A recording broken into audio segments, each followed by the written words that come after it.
नमस्कार दोस्तों, ज्ञान सरोवर के इस YouTube चैनल में आप सबका बहुत बहुत स्वागत है। दोस्तों, आज हम आपके लिए संत रविदास जी की कथा लेकर आए हैं। संत रविदास जो कि पेशे से चमड़े के जूते बनाने का काम करते थे। जिस राज्य में रहते थे उस राज्य के राजा का नाम राजा पीपा था। एक बार उसके दिल में ज्ञान प्राप्त करने की इच्छा हुई। राजा पीपा ने अपने वजीरों को इकट्ठा करके कहा, क्या कोई ऐसा महात्मा है जिससे मैं ज्ञान दान ले सकूं? इस वक्त तो जूते गांठने वाले संत गुरु रविदास ही हैं, जो आपके महल के पास थोड़ी ही दूर पर रहते हैं। अब राजा मन में सोचने लगा कि क्या करूं? परमार्थ भी ज़रूरी है। अगर खुल्लम खुल्ला जाता हूं तो लोग तरह तरह की बातें करेंगे कि राजपूत राजा होकर भी निम्न जाति के व्यक्ति के घर में जाता है।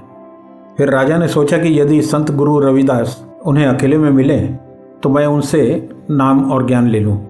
एक दिन ऐसा मौका उनके हाथ लगी गया। कोई बड़ा त्यौहार था और सारी प्रजा गंगा स्नान के लिए गई हुई थी। इधर राजा अकेला था। संत गुरु रविदास जी का मोहल्ला भी सूना पड़ा था। कोई अपने घर पर नहीं था। राजा छुपते छुपाते संत गुरु रविदास जी के घर गए और प्रार्थना की गुहार लगाई कि हे गुरु महाराज मुझे ज्ञान दो, हे गुरु महाराज मुझे नाम दो। संत गुरु रविदास जी ने चमड़ा भिगोने वाले कुंड में से पानी का एक चुल्लू भरकर राजा की तरफ बढ़ाया और कहा, लो राजन, ये पी लो। राजा ने हाथ आगे करके वह पानी ले तो लिया, लेकिन चमड़े वाला पानी एक क्षत्रिय राजा कैसे पी सकता? उन्होंने इधर उधर देखा और पानी बाहों के बीच में गिरा लिया। पानी उनके कपड़े पर गिर गया। संत रविदास जी ने ये सब देख लिया, परंतु जबान से कुछ नहीं कहा। राजा चुपचाप सिर झुकाकर वहाँ से आ गए। महल में आकर उन्होंने धोबी को बुलाया और हुक्म दिया, इसी वक्त इस कुर्ते को गंगा घाट पर धोकर लाओ। धोबी कुर्ते को घर ले गया। उसने दाग उतारने की बहुत कोशिश की, पर सारी कोशिशें बेकार हुई। एक दाग था जो कि उतर के ही नहीं दे रहा। फिर उस धोबी ने अपनी लड़की से कहा, इस कुर्ते पर जो दाग है उनको तुम मुंह में लेकर चूस लो, जिससे ये दाग निकल जाए और कुर्ता जल्दी साफ हो जाए, नहीं तो राजा नाराज़ हो जाएंगे। लड़की मासूम थी।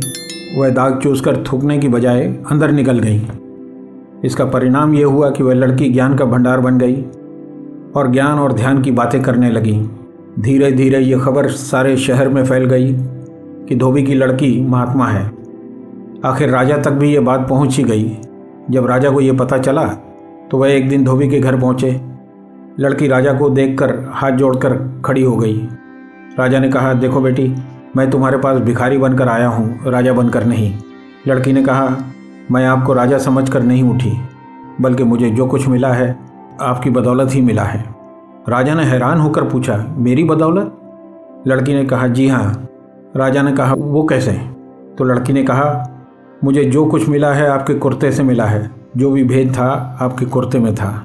यह बात सुनकर राजा अपने आप को कोसने लगा और कहने लगा, धिक्कार है मेरे राजपाट को, धिक्कार है मेरे क्षत्रिय होने को। जब राजा को ठोकर लगी तो वह लोक लाज और ऊंच नीच की परवाह किए बिना सीधा संत रविदास के घर पहुंचा और हाथ जोड़कर उनके पैरों में गिर गया। गुरुदेव, ये चरणामृत मुझे फिर से दे दो। संत रविदास ने कहा, अब नहीं। जब तू पहली बार आया था तो मैंने सोचा कि तू क्षत्रिय राजा होकर मेरे घर आया है तो तुझे मैं ये चीज़ दे दूँ। तुझे मैं वो चीज़ दूँ जो कभी नष्ट ना हो सके। वह कुंड का पानी नहीं था, बल्कि वह सही मायने में अमृत था, ज्ञान का भंडार था। लेकिन तूने चमड़े का पानी समझकर उसे घृणा की और अपने कुर्ते पर गिरा लिया। राजा ने क्षमा याचना की, अपनी गलती पर बार बार माफ़ी मांगी और पश्चाताप किया। संत रविदास जी को दया आ गई। उन्होंने राजा को सांत्वना देते हुए कहा, चिंता न करो राजन, अब जो मैं तुम्हें नाम सुमिरन दूंगा उसका प्रेम और विश्वास से अभ्यास करना। वह अनमोल खजाना तुम्हें अंदर से ही मिल जाएगा। राजा को समझ आ गई। उसने संत रविदास जी से नाम दान लिया और महात्मा बन गया। राजा पीपा के शब्द गुरु ग्रंथ साहब में भी दर्ज हैं। दोस्तों, कभी कभी जीवन में एक अच्छा गुरु मिल जाए तो वो हमारे जीवन को सार्थक बना देता है और उनके मार्गदर्शन पर यदि हम चलें तो हम जीवन में वो सब प्राप्त कर लेते हैं जिसकी हमने कभी ज़िंदगी में कल्पना भी नहीं की थी। गुरु पर कभी शक नहीं करना चाहिए। वो जो देते हैं या कहते हैं उसे दिल से स्वीकार कर लेना चाहिए। जय श्री गुरु जी, जय गुरुदेव।